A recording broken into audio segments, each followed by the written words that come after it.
Begin today's show in Kabul, Afghanistan, where a prominent boys' high school was targeted by two deadly bombings in the heart of the city's Shiite Hazara community. The blast struck students as they were leaving class Tuesday morning. This is a witness. My nephew attends this school. When the blast happened, I ran out to see what was going on here, and I saw the students running out of the houses.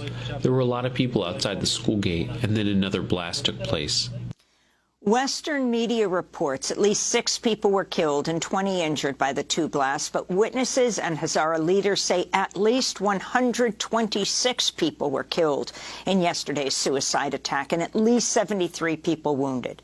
Many were teenage students. No group has claimed responsibility yet. The attacks are similar to previous strikes credited to ISIS-K, the Afghan branch of the Islamic State. For more on this and the security situation in Afghanistan under the Taliban, we're joined by Bilal Sarwari, Afghan journalist who reported on Afghanistan from Kabul for 20 years. He fled the country after the Taliban takeover last year, joining us now from Toronto. Bilal, welcome back to Democracy Now! Thank you so much for joining us. Can you explain the significance of what took place yesterday? Talk specifically about the community that was targeted and what this means for Afghanistan. Thank you. It's good to be with you again. This was a brutal and deadly attack targeting students from the Hazara and Shia community in the Dasht-e-Barchi neighborhood.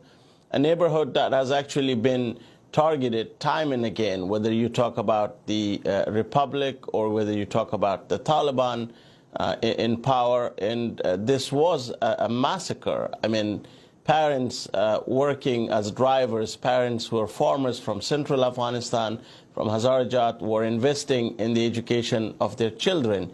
They simply hope that they will be the doctors and engineers and future leaders of Afghanistan.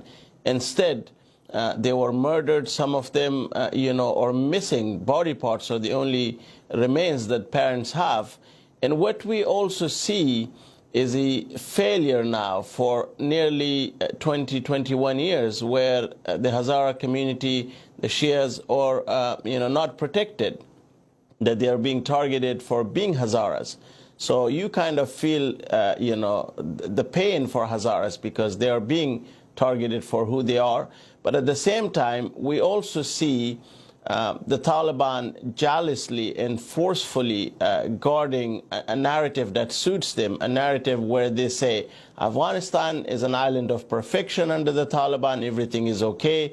And even if you look at the official accounts of what happened yesterday, the Taliban were very, very quick to downplay this incident. And we also saw Taliban soldiers actually beating some of the relatives of the victims, and they also prevented people from donating blood. So it is, quite heartbreaking to see, the Hazaras being treated in such manner. And Bilal, could you talk about how large is the Hazara community within Afghanistan? And also, although we don't know for sure that it was the Islamic State that was responsible, there's a lot of suspicion that they were behind it. How have the Taliban been dealing with the Islamic State? Has it been growing in size, or what's been the government's policy toward them? Well, the Hazaras and Shias are the beating heart of Afghanistan. This is a community that has invested in education. Their, students coming from places like Bamiyan, from Daikundi and Ghazni, have dedicated themselves trying to, get the education. So they're extremely hardworking. And throughout the history of Afghanistan, they have actually been the victims of many great injustices. But over the last 20 years, they were a very prominent and key part of, the post-Taliban Afghanistan.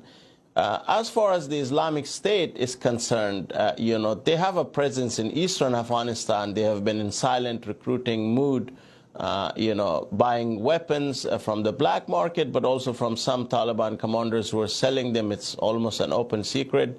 and the presence of the Islamic State in northern Afghanistan is actually there, and there's a risk that certain Taliban commanders, especially the non-Pashtun ones, would be joining the Islamic State. So this is a major threat to the Taliban as a government, but they're also a major threat in terms of having the foreign fighters, the flow from places like Syria over the last 8-9 months when the Taliban took over. The Taliban would like you to believe that they have a fix for this. The Taliban would like you to believe that they could defeat, Daesh, the Islamic State, but that is easier said than done. If you just look at also news coming out that the Islamic State launched a rocket into Uzbekistan from northern Afghanistan. That's actually something that has happened for the first time over the last 20 years. So you have this, regional, fear coming from Afghanistan. The region is extremely scared. What happens now that the Taliban also are hosting thousands of foreign fighters from Al-Qaeda and other transnational jihadi groups, not to forget the fact that the Taliban have officially opened suicide battalions and brigades within their interior ministry, within their defense ministry. So this is a massive, conundrum for the region, which I would like to call the regional conundrum. And the Taliban have so far failed to really regain the trust of the neighboring countries. Forget about the international community, forget about the Afghan people, that they have really been cracking down against. And speaking of the neighboring community, Pakistan, the Shia community in Pakistan has also been targeted in recent years. Could you talk about what is happening there? And it looks like it might be Islamic State people as well attacking in Pakistan.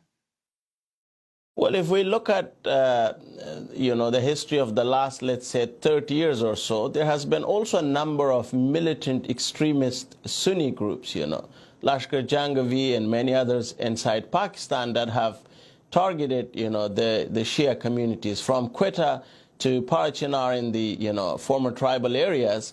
And this community, remains extremely vulnerable from these militant groups. But in Afghanistan specifically, where I followed this deadly trend, the governments, I must also say governments, not only the Taliban, have failed to come up with a strategy where they could provide security to the Hazaras and Shias. I remember during the, Republic's time, even weapons were handed over to the community in Kabul because the government said, look, we simply cannot provide security, so you have to do it for yourself.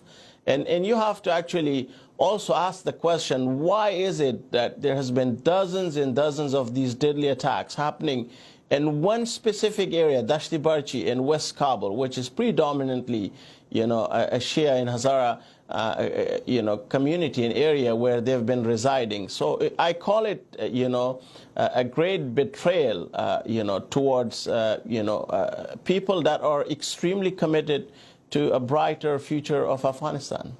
And can you talk about what's happening to girls and education? This area, this neighborhood, was the site of the bombing of a girls' school last year, and you have the latest news of the Taliban closing schools for girls above 6th grade just hours after they reopened, Bilal? Well, what we have seen in Afghanistan is full-scale Talibanization.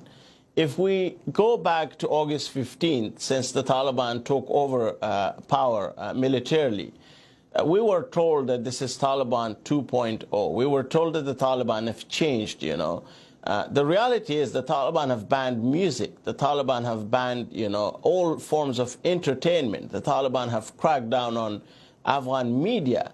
The Taliban have also now banned, the education for girls. I mean, there are all sorts of excuses if you listen to the Taliban. But the reality is that this is an ideological, issue for the Taliban. They simply do not want to allow it. And what we also see is the most powerful Taliban, the ideological ones, those who are calling the shots, are against it. So you have certain Taliban leaders, especially the younger ones, taking this issue onto social media and saying, actually, this is great injustice. I want my daughters to be educated. And it's actually quite depressing at the moment, because Afghanistan is a country where millions of girls will not be able to, achieve their dreams of becoming doctors and engineers and, teachers. And if you look at the last 20 years, the Afghan women have played a massive role in rebuilding the country, and especially people who were born in 1998, 99, 2000. They are actually today the leaders. They are today people who have successfully represented Afghanistan all over the world, but also have played a very important role in Afghanistan. And, I feel so sorry and I feel so helpless, as an Afghan, to see that education is not a choice. Education is not available, not only to Afghan girls specifically, but also to a larger, part of the Afghan community. And yet, with all this, Bilal, you have this week 40 organizations, including Unfreeze Afghanistan, 9/11 Families for Peaceful Tomorrows, writing a letter to President Biden urging him to reverse his decision to block the Afghan Central Bank from accessing $7 billion of Afghanistan's money held in the United States to prevent this looming humanitarian catastrophe of hunger. Can you respond as we wrap up? Well, this is, part of the consistent failures of the Biden administration, how he, conducted things in Afghanistan. Afghanistan could have had a peace process. Afghanistan could have had a comprehensive and permanent ceasefire. And in the manner that, he ordered the evacuation in the 11th hour. But it is also the responsibility of the Taliban. It's now on the Taliban. They're not the insurgency. They're the government. They have to do good by the people of Afghanistan. They have to treat the people of Afghanistan respectfully, and they have to actually regain the trust of the international community. And when you speak about, the unfreezing, people like myself have lost money, that I had trusted the banks with. So the money actually belongs to the people of Afghanistan, and at some stage you would kind of hope that there would be a sensible and logical solution coming out. And Afghanistan today is facing extreme levels of poverty. Millions of Afghans are facing the risk of mass starvation. And that in itself is the tragedy of 21st century. And it actually shows you what a waste it was of the last 20 years, investing billions of dollars, all that sacrifices. And the end result is the epic failure that we're experiencing today.